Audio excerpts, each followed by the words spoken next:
I really love YouTube, and I really hate YouTube. YouTube is by far one of the most frustratingly exciting companies I've ever known. I've never been so frustrated in my life. And yet again, at the same time, so happy and so excited for what this company offers. The fans list is going away. As you can see on the top of the screen, it says your fans list will be going away soon, but you'll still be able to review your channel community from subscribers.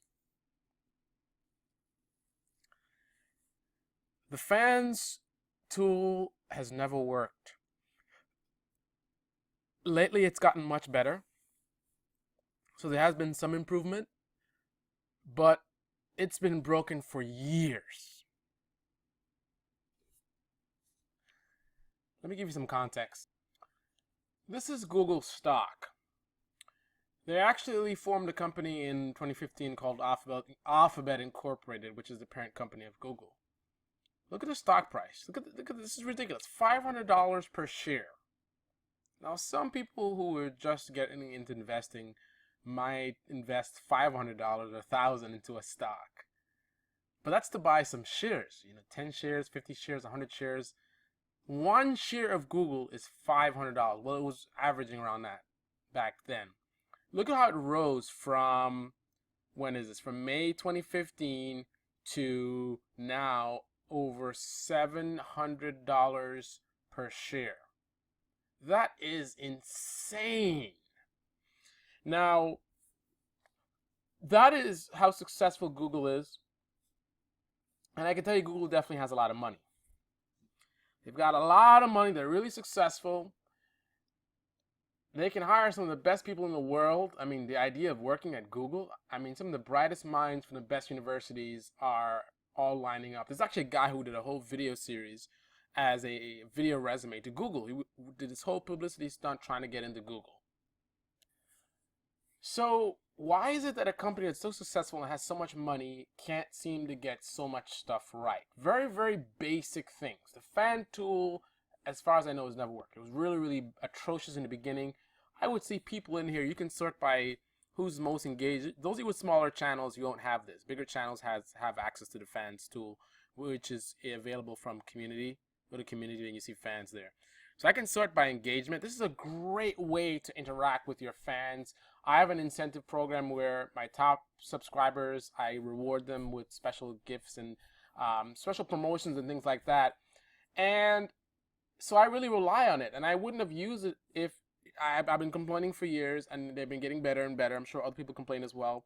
Till finally it looked like it was kind of okay, but still looked very suspicious. Because I look here, I know James Fina, and he's definitely one of my top subscribers. So this I think is definitely accurate. He comments a lot of my videos. Mr. P Ninja, yeah, he should be up there. This guy, not so much. He's commented a lot on my videos, but I don't think he should be this high. For example, Scooter Rider 1 has commented a lot on my videos, and C. Kim I've seen a lot. I think they should be higher on the list. And I don't know what this is even based on. And that's the thing. A lot of stuff about Google and YouTube is very ambiguous. Is this based on, throughout? So for, all of time, this guy, that's his level of engagement for all of time. Is that how it is? So maybe he used to comment a lot or share a lot back in the day. Now he's not doing it. So it seems invisible to me, but he really does, belong there. But I don't know. Some of this stuff is definitely suspicious. Like I see names that are pretty high up on the list that I don't recognize. Like this guy. Everyone I think on the top of this list, the first couple pages, I should recognize their names. I don't recognize that guy's name.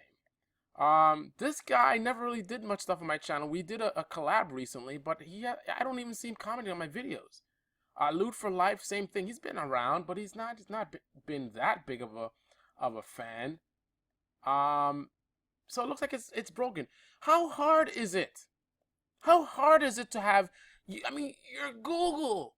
You're Google. You know about my medical situation right now. Nothing serious going on, but because I've been Google searching sore throat, I Google search recently, sore throat when you're lying down, because that's something I've been dealing with. Google has that data.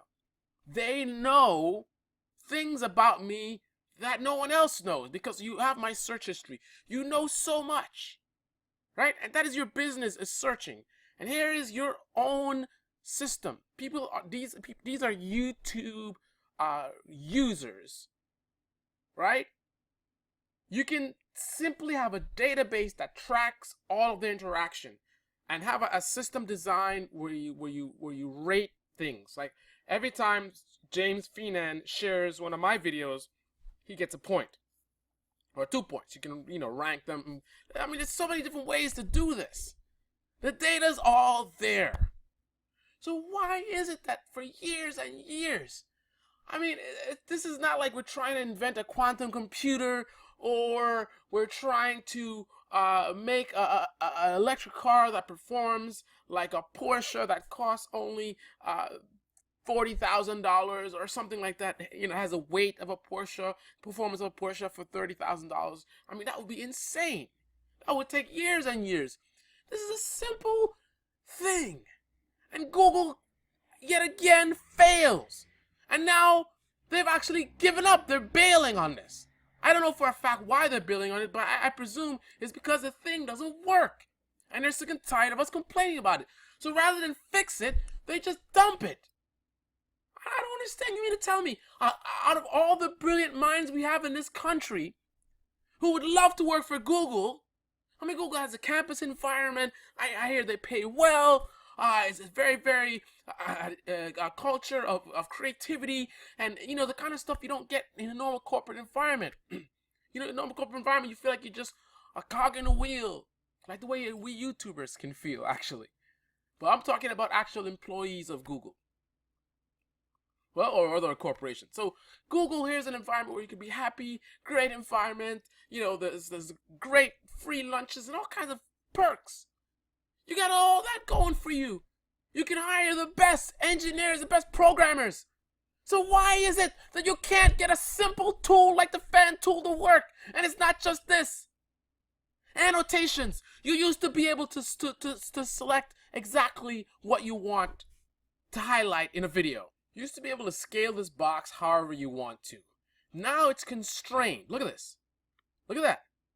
I'm trying to get a box that is this high from here to here, and then make it wider, right? You think what, I can just drag it from that side? No, that's the title. Can I drag this? No, it makes it shorter. To make it longer, it's making it shorter. You see what I mean? To make it wider, it's making it shorter. It's bringing this up. So you can't exactly form. I'm sampling to the right, and it won't make it any wider. It won't come over here. What is that? So it takes years and years of a company like Google. You can't find a programmer that can make a box scale the way you want it to. So if you have a specific shape that you're trying to put a highlight over, you can make it match it. Now, of course, there's ways around that. We all deal with it. But why? Why do we have to? Google has so much money. They have so much great programmers, I assume anyway. But they can't figure out a box. They can't figure out the fan tool. Back in the day, you used to be able to do this speech bubble. I could make a speech box here, right? And then you see the little arrow? I could drag it wherever I want to. I could pull it out. Can't do that anymore. It's stuck. You got this little bitty thing here, this little thorn that's stuck on the box. So you can't be creative and drag it out. Supposedly it was being abused. I don't know how the hell you could abuse a speech box. What were people doing? They were dragging out a long pointy speech box and putting it next to a woman's privates and making lewd comments. How do you, it's a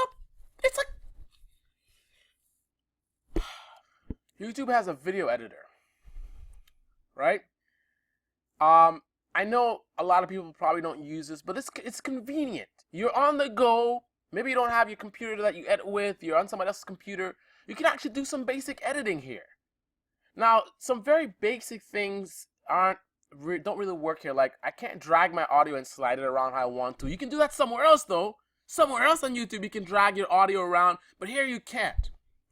Recently, first of all, one of the big fundamental problems here is you have a selection of audio that you can drag and put on your video. I guess it requires me to do a video first, so let's drag a video down.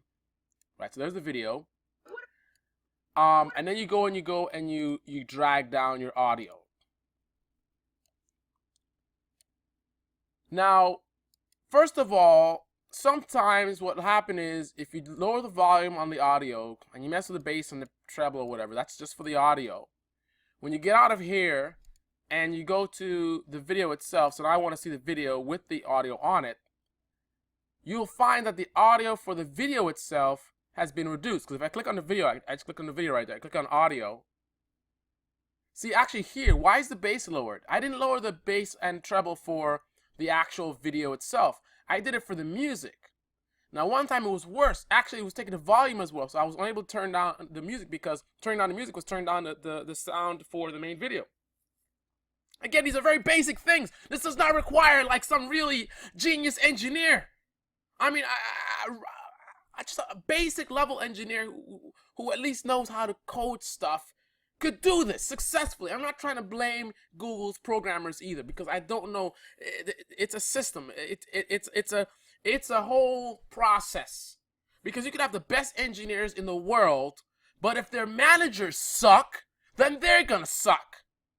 Maybe they have good engineers, good managers for the engineers, but then you have business side folks that suck. The engineers and the managers are saying, we need more time, this is not done. But business side says, no, I don't care, post it up. I want you to move on to the next project.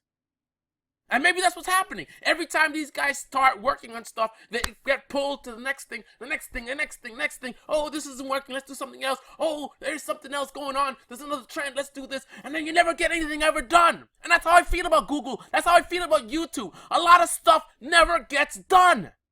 It's just so much half-assed stuff. It's so much awesome stuff that never gets completed. And I don't get it. I don't see this with any other company to this level. I mean, it's just mind-boggling.